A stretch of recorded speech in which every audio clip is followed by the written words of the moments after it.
నేను ఈ ఉద్యోగులకు సంబంధించినటువంటి అంశం మాట్లాడాలనుకుంటా ఉన్నాను. ఎందుకంటే ప్రభుత్వ ఉద్యోగులు అనేవాళ్ళు ప్రభుత్వానికి రథచక్రాలు లాంటి వాళ్ళు సంతోషంగా ఉంటేనే అభివృద్ధి కార్యక్రమాలు, సంక్షేమ కార్యక్రమాలన్నీ కూడా ప్రజలకు సజావుగా చేరేటువంటి అవకాశం ఉంటుంది.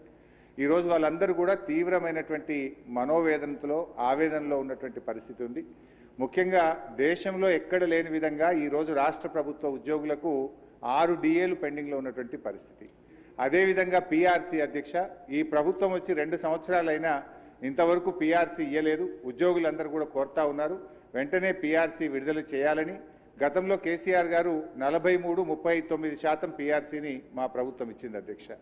అదేవిధంగా ఉద్యోగులకు ఎంప్లాయీస్ హెల్త్ ఇన్సూరెన్స్ స్కీమ్ ఆ రోజు మేము జీవో కూడా ఇచ్చాం.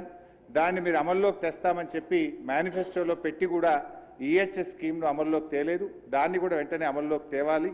ఉద్యోగుల జీపీఎఫ్ తదితర బకాయిలన్నీ కూడా విడుదల చేయాలని మీ ద్వారా ప్రభుత్వాన్ని కోరుతున్నాం అధ్యక్ష.